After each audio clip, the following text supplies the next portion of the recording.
ஆயத்தப்படு, ஆயத்தப்படுத்து.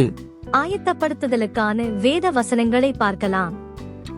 ஆகையால் இந்த கற்பனைகள் எல்லாவற்றிலும் சிறிதானதொன்றையாகிலும் மீறி அவ்விதமாய் மனுஷருக்கு போதிக்கிறவன் பரலோக ராஜ்யத்தில் எல்லாரிலும் சிறியவன் எனப்படுவான்.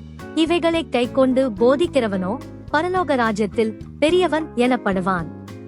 பரலோக ராஜ்யத்தின் திறவுகோல்களை நான் உனக்கு தருவேன். பூலோகத்திலே நீ கட்டுகிறது எதுவோ அது பரலோகத்திலும் கட்டப்பட்டிருக்கும். பூலோகத்திலே நீ கட்டவிழ்ப்பது எதுவோ அது பரலோகத்திலும் கட்டவிழ்க்கப்பட்டிருக்கும் என்றார்.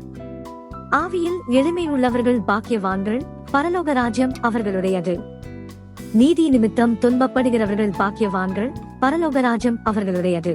சீஷருடைய மனதை திடப்படுத்தி விசுவாசத்திலே நிலைத்திருக்கும்படி அவர்களுக்கு புத்தி சொல்லி, நாம் அநேக உபத்திரவங்களின் வழியாய் தேவனுடைய ராஜ்யத்தில் பிரவேசிக்க வேண்டும் என்று சொன்னார்கள்.